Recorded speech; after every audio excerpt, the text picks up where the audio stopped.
Thank you, Musa. Let's just pray. Thank you, dear Father, for a wonderful time we already had with you and just spending time with you. You're so amazing. And Lord, we want to say you are worthy to receive all our praises, all our honor, and all our thanksgiving. You are worthy. You are worthy. And out of our hearts we magnify you. We love you. Thank you that you first loved us. And we thank you for that. Thank you, Father, you want to speak to us this morning. And as I have prayed, we don't want to hear only. We want to pray and ask that you'll transform us. That we will become who you created us to be. In Jesus' name, I pray and ask, Father, speak to us who are listening. In Jesus' name we pray and ask. Amen. Amen. I want, it's so difficult to go on, but to go on I need to go back. I want to start by saying, remember I said to you that there's only 2 kingdoms on this earth. There's not 3 or 4 kingdoms. There's only 2 kingdoms. The kingdom of darkness, and we know who's the main chief there. And we know there's a kingdom of God. And when God created Adam, Eve, and we're going to go back to Genesis. But when God created Adam, Eve, he created the earth. And he said to Adam, Eve, listen, I'm putting you in charge of this world, of the earth. I want you to rule and to reign over the earth. In other words, he actually said, and we're going to read that. He said to them, I want you to have dominion. That means you are the kings of the earth. And it's important that we will understand that was the responsibility or the calling of a human being. The calling of the human being, why God created the human being and put them on earth, was to rule and to dominate, to have dominion over the earth. That was his purpose for them here on earth. And then we know that they sinned and they gave authority over to Satan. And I want just us to read that for those who were not here. Let's go to Luke. We're going to quickly read a few verses, things that I've mentioned last time. Let's go to Luke 4. Because it's important that we'll see this and remind ourselves that God created the earth for the human beings, but the human beings, Adam, Eve, lost the dominion over the earth and the kingdoms of this world. And then in chapter 4, Luke 4, remember Jesus was baptized in in water, baptized in the Holy Spirit, led by the Spirit into the wilderness, and there he was tempted by Satan. And then Satan said this, the following, at verse 5. Then the devil, we know who's talking, then the devil took him, that was Jesus, on a high mountain, show him all the kingdoms of the world in a moment of time.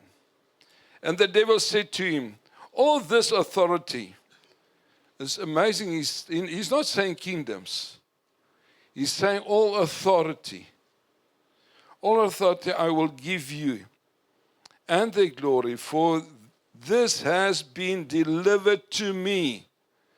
In brackets, by Adam and Eve. He was not lying. Otherwise, Jesus would say, you're lying snake. He did not say that. Was given to me, and I give it to whoever I wish. Right. Here we see clearly Satan is telling Jesus, the Son of God, all these kingdoms belongs to me, and somebody gave it to me. And we know it was Adam and Eve. That means, my brother and sister, it's clear the ruler of this earth is Satan. Jesus confirms this. Let's go to John 14. You can write down, I think in John 12 also. somewhere. I can't remember the verse. But let's go to John 14. We're going to read only one verse there. John 14.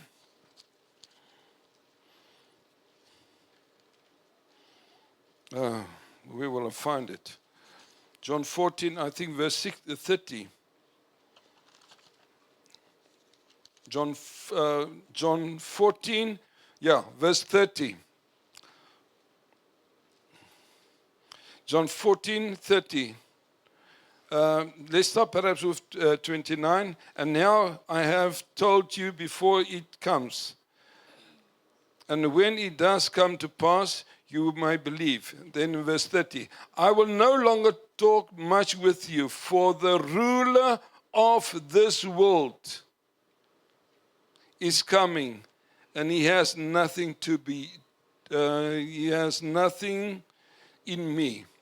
Here we see clearly Jesus saying, listen, the ruler of this world, there's nothing of him inside of me.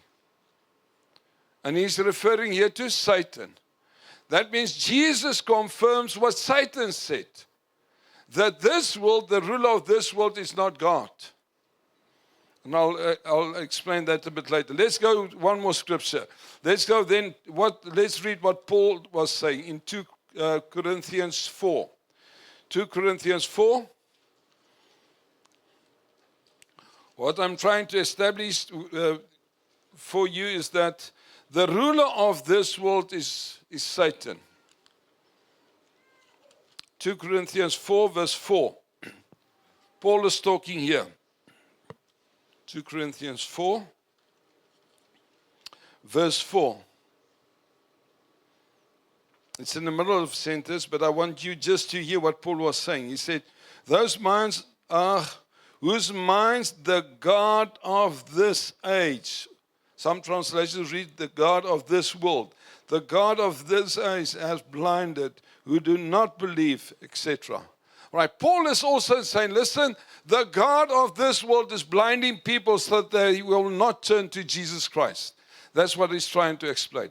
My brother and sister, this is not what I'm saying. Satan said it, Jesus said it, Paul said it, and even John in 1 John 5 verse 19, I think, those who write down. Even John said, the ruler of this world is the evil one.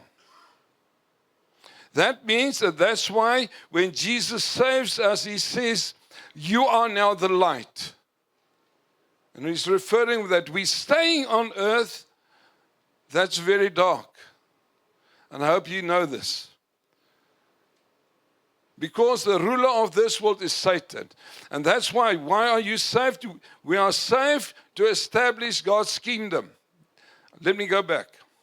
Adam and Eve lost it, the kingdom. Then God the Father sent his Son, Jesus Christ, to establish again the Father's kingdom here on earth. Amen? Jesus came to establish again his Father's kingdom here on earth by preaching it and demonstrating it. Let me read it because there's a lot of you that's looking at me like a new gate at the farm. Let's go to Matthew 4 quickly. Matthew 4. Please stay with me. Matthew 4, verse 17.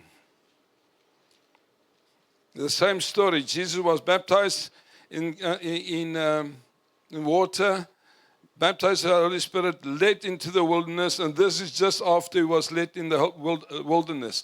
After Satan spoke to him. From verse 17, Matthew 4, 17. From this time Jesus began to preach and to say, repent, for the kingdom of heaven is at hand. What did Jesus preach? About the kingdom. What did he preach? About the kingdom. The kingdom. The kingdom is like this. The kingdom of God. What did Jesus came to do? To establish again the Father's kingdom. And then he demonstrated it in verse 23. Matthew 4:23. And Jesus went about all Galilee, teaching in their synagogues, preaching the gospel of the kingdom, and healing all kinds of sickness and all kinds of disease among the people. What did he come to do? To preach, to establish his Father's kingdom. He preached it, number one, and then he demonstrated it. By doing what? Destroying the works of the devil. Amen? That was his purpose. And then he said to the disciples, as the Father sent me, I'm sending you. Hallelujah. As the Father sent me, I'm sending you. That includes us. Are you a disciple of Jesus? Just wife, are you a disciple of Jesus? That means Jesus is sending us also. To do what? To establish his kingdom. A disciple, I've looked at the definition of a disciple. I did not write everything down. It reads as follows. It's to imitate Jesus' life and deeds, values and words. To imitate that, to live that out. Amen? That's a disciple. That's me and you. God put us here on earth to establish his kingdom. Jesus said, it's better for me that I will go, because I will leave you the helper, and he will dwell inside of you. Amen? And it's amazing. As I was studying this was for me amazing. But let's go first back to Genesis. Genesis 1. We'll get to the Holy Spirit just now. Genesis 1 verse 26. Because, Genesis 1, remember I said, Adam and Eve's purpose was to establish God's kingdom. They lost it to Satan. Jesus retained it again and start building the kingdom of his Father again. But what Adam and Eve lost was not only for us going to hell. That's much more than that. What they've lost, let's read it, verse 26, Genesis 1:26. And God said, let us make man in our image. Remember, what's the meaning of the word image? Character. Image, according to our likeness, function. That's what Adam and Eve lost. They've lost the character of God and the function of God. Listen carefully what I'm saying here. They lost the image and the likeness of God, the character and the function.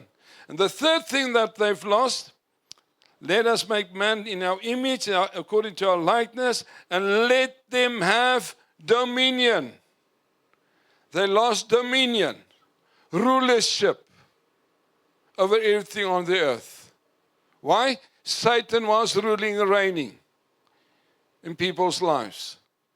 But what they lost the image of God, the likeness of God, and the dominion of God.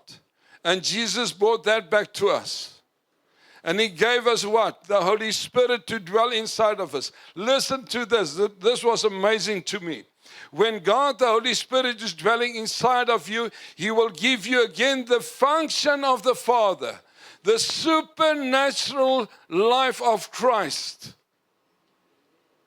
He's giving that to us with his gifts that flow through our lives. Amen? Listen, I'm nearly finished. Please listen. When the Holy Spirit dwells inside of us, he gives us the gifts of the Holy Spirit. And the gifts help us to function like Christ did. Amen? And then the fruit of the Spirit is also a portion. And that's the character of Christ. Amen? The character of Christ, how do we live that out? Through the working of the Holy Spirit in us. Amen? Galatians 5:22. And the fruit of the Spirit is love. Double point. It's not reading the fruits. It's saying the fruit of the Spirit is love. Then he's explaining what's love thereafter. And that's why when the Holy Spirit dwells in us, guess what? We get the character of Christ again and the function of Christ back again. Amen. And when the gifts of the Holy Spirit flow through us, guess what? We destroy the works of the devil. Amen. Are you with me? That's why Jesus said, it's better that I go. But I will not leave you as orphans. I will give you the Holy Spirit, and He will dwell inside of you. And the moment the Holy Spirit dwells inside of us, guess what? The fruit of the Spirit flow through our lives, and the gifts of the Holy Spirit flow through our lives. And with that authority, we can destroy the works of the devil. Amen. That's who we are. If you said you're a disciple, that's the image of Christ flowing through us. And that's why Jesus said, it is finished. I did what I was supposed to do. Now I'm sending you. As the Father, John 20, I think 19, as the Father sent me, I'm sending you. Be light and be salt. Amen. We need to be light and salt in a dark world, where the ruler of this world is Satan.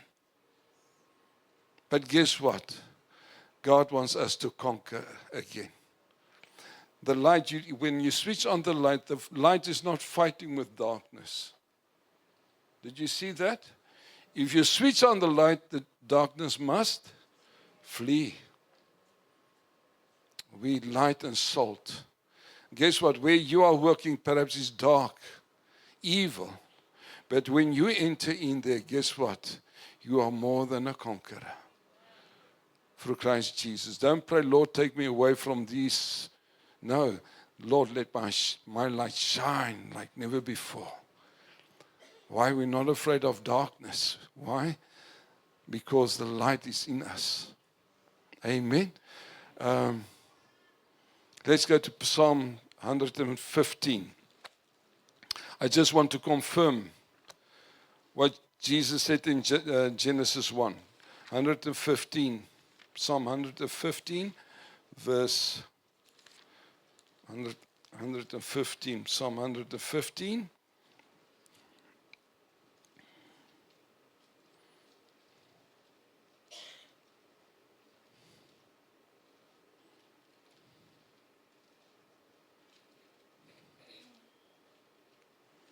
Verse 16, 115, verse 16, it reads, let's read just 15 also. May you be blessed by the Lord who made the heavens and the earth. Our Father wants to bless us. But verse 16, the heavens, even the heavens are the Lord's, but the earth He has given to the children of men. To have dominion over the earth. Amen. Let's go to chapter 8. Psalm 8. We're going to read there also the same kind of words. Psalm 8.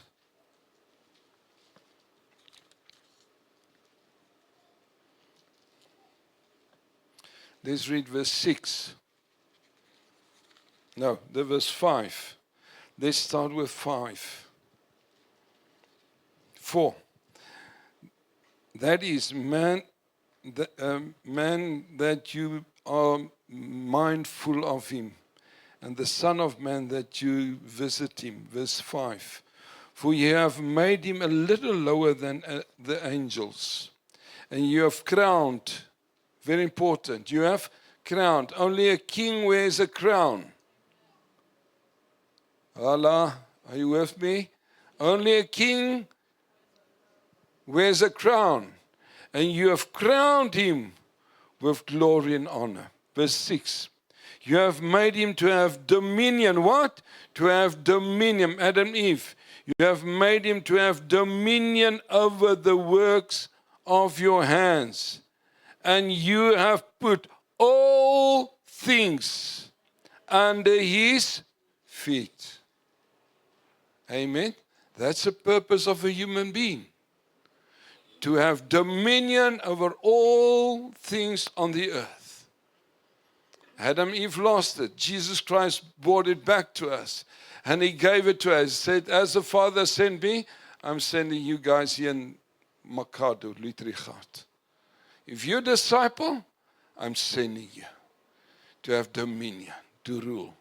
And the only way to do that is by being led by the Spirit. Those are sons of God. Romans 8:14. Those who are led by the Spirit, these ones, they are the sons of God. Amen.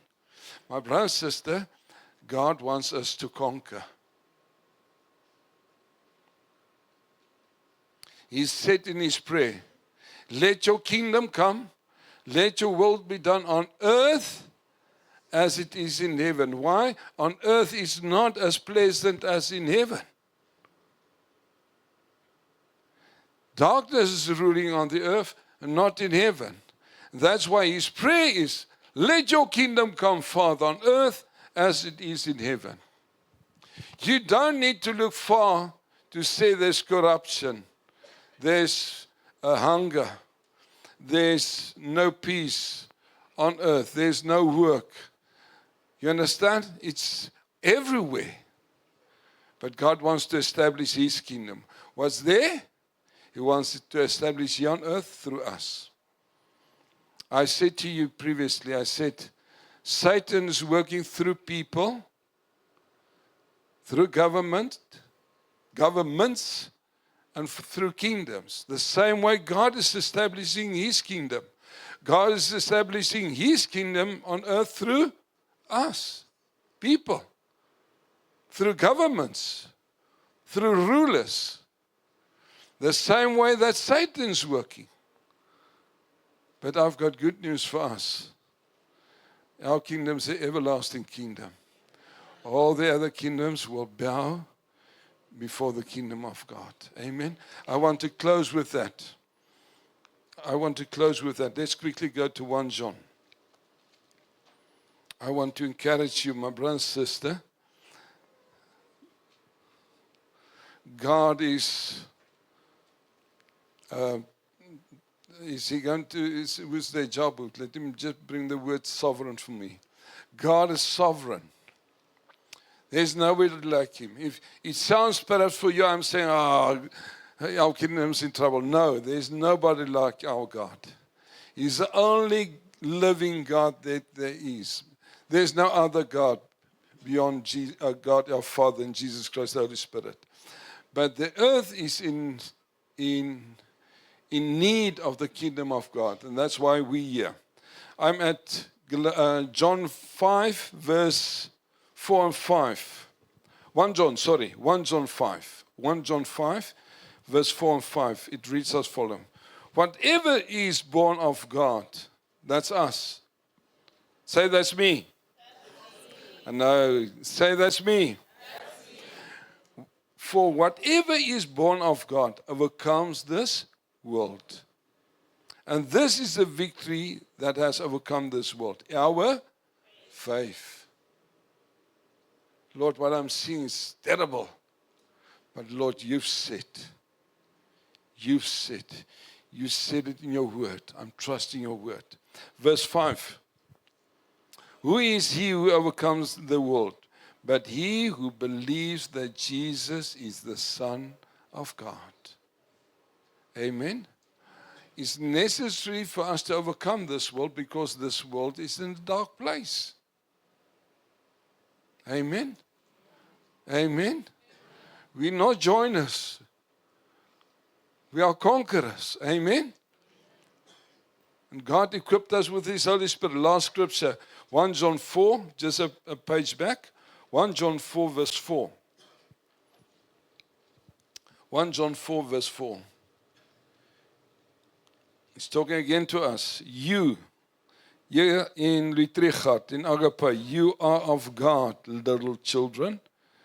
He's not saying giants. He's referring to us as little children. You are of God, little children, and have overcome them, because he who is in you is greater than he that is in the world. Amen. I want to encourage you, my brother and sister.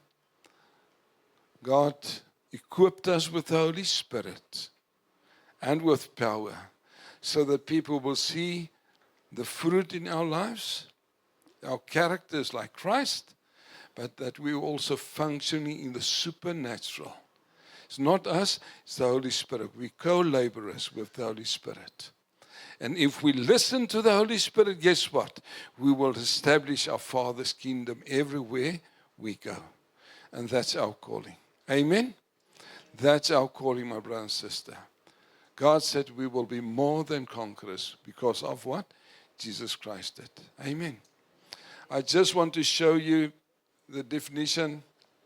Job, is he there? Definition of sovereign. Is God sovereign? Yes. But there's the meaning of the word sovereign out of the dictionary. Sovereign defines a person such as a king or queen, that's us, with supreme power, or a state that is entirely self-governed and independent. God is sovereign. Nobody will tell him what to do. He is far above every other God. Amen. I totally agree with that.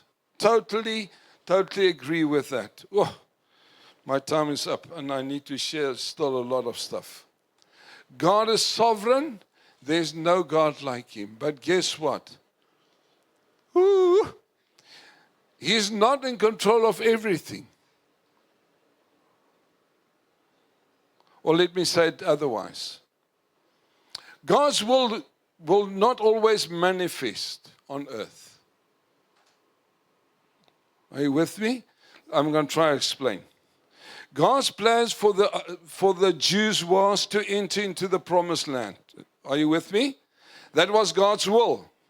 Was it God's will for them to enter into the promised land? Yes. Did they enter into the promised land? No, they died in the wilderness. Only to enter into. Why did they not enter into the promise? Because of disobedience. With me? What was God's desire? God did not tell Moses, Moses, you and your descendants you and your people around you is not going to go in. Only your descendants will go in. That's not what God said to Moses.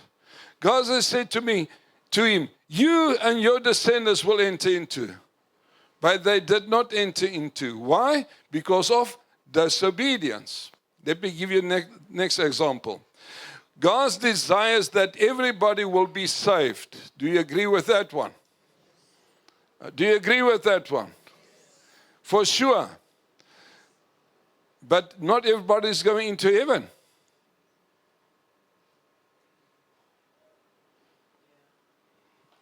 Not everybody is going to heaven.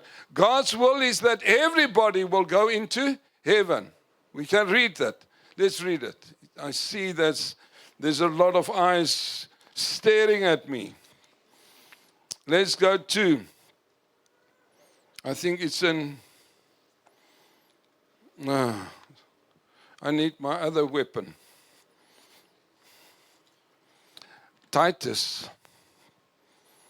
There's a few scriptures, but I'm just looking for one certain one that will be short and sweet. It is in, Titus, I'm right, in Titus. Titus, it's in your book, in your Bible, Titus just after Timothy.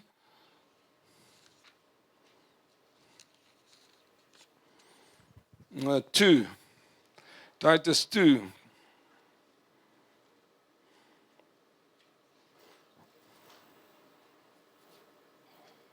Verse 11.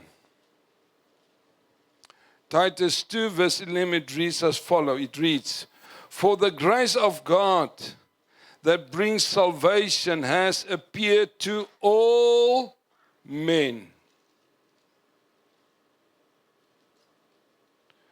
The grace of God appears to all men. You can read also in 1 Timothy 2 verse 4. I'm not going to go there. But for those who were doubting, God the Father doesn't want anybody to go to hell. Amen? Jesus paid, even you can go to John 3:16. For God so loved the world, he wants everybody to be saved. But not everybody is saved by choice. Let me say this to you. People are going to hell. God's not sending people to hell. God's not sending people to hell. People choose to go to hell. Is it true? Yes. People are choosing to go to hell by rejecting Jesus. God sent Jesus for everybody. But if you don't believe, by choice you will end in hell. Amen? By choice. But all I want to demonstrate to you is God's will not just manifest in your life. Let me give you another example. It seems to me you're battling with this one. If God speaks to me and say, listen, I want to see who's rich. Charity. If God tells me, Pastor Chris, I want you to give for charity 2,000 rand. I'll say, oh no, Lord, she is very rich. She doesn't need the money. I need the money. You better speak to her that she will give me money. That means I've got a choice if I'm going to obey the Lord or not. Are you with me?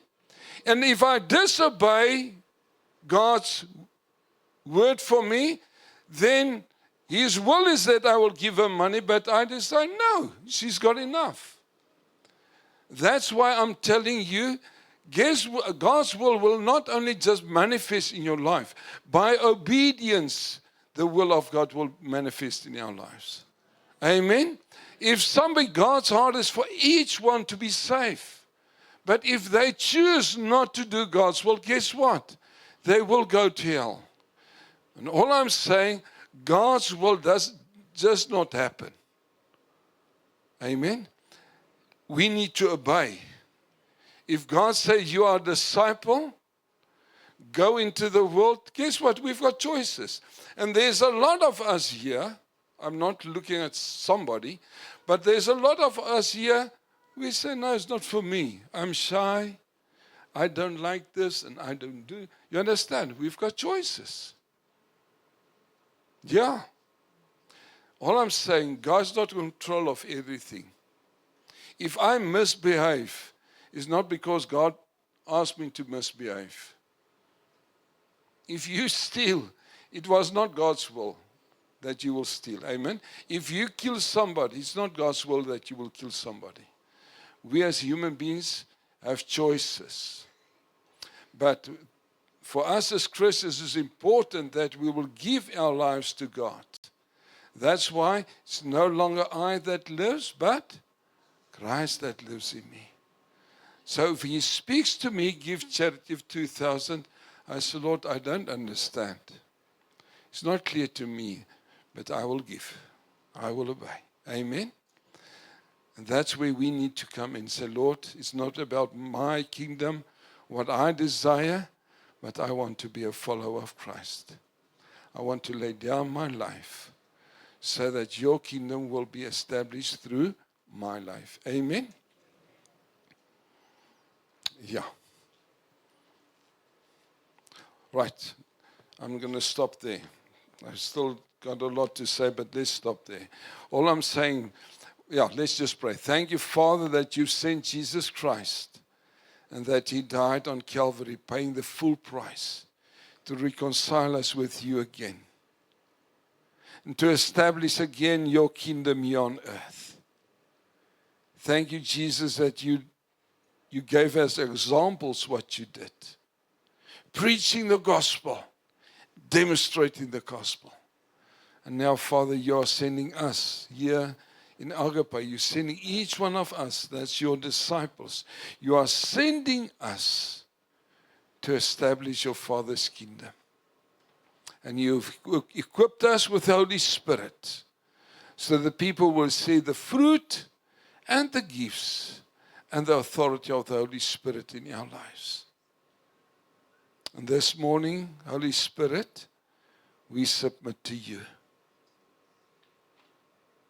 Holy Spirit, we submit to you and ask that you'll help us.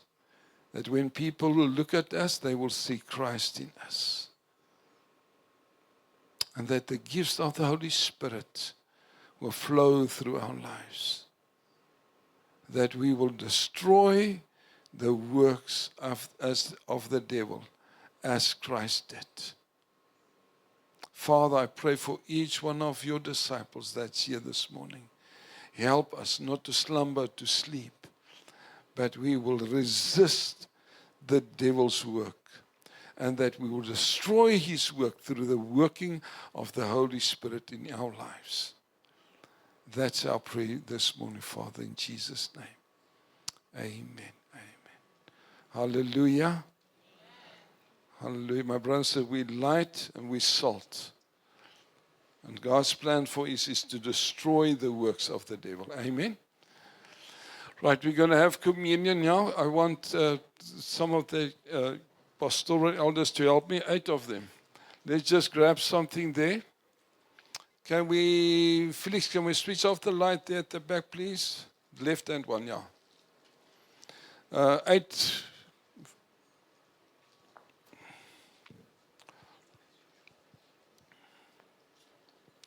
I want 2 people there at the back door, please. 2 people here, Pastor Peter. Michael, are you going to the door? And your wife? 2 people here with Pastor Peter. Go 2 here. You with me? Oh, you can stand this side also. That's fine. Right. Let's just pray. Thank you, Jesus, for the price that you've paid on Calvary. Thank you that you cut a covenant with us by giving yourself to die for our sins and for our iniquities, to die for our sickness and diseases. Thank you that you paid the price. And thank you as we partake in the bread and the wine, your body and your blood, that we proclaim this morning that your kingdom will manifest. Your kingdom will manifest in our bodies and our souls. As we eat and as we drink, the manifestation of your kingdom will happen in our lives. Thank you for miracles. Thank you for healing. Thank you for setting people free of addictions. Thank you for setting people free of sins and iniquities. Thank you that you washed them away with your blood. And thank you that we can experience life and life in abundance, because that's who you are. That you came to give us life and life in abundance. And as we eat and as we drink, we trust you for manifesting your kingdom in and through our lives. In Jesus' name we pray and ask. Amen. Amen.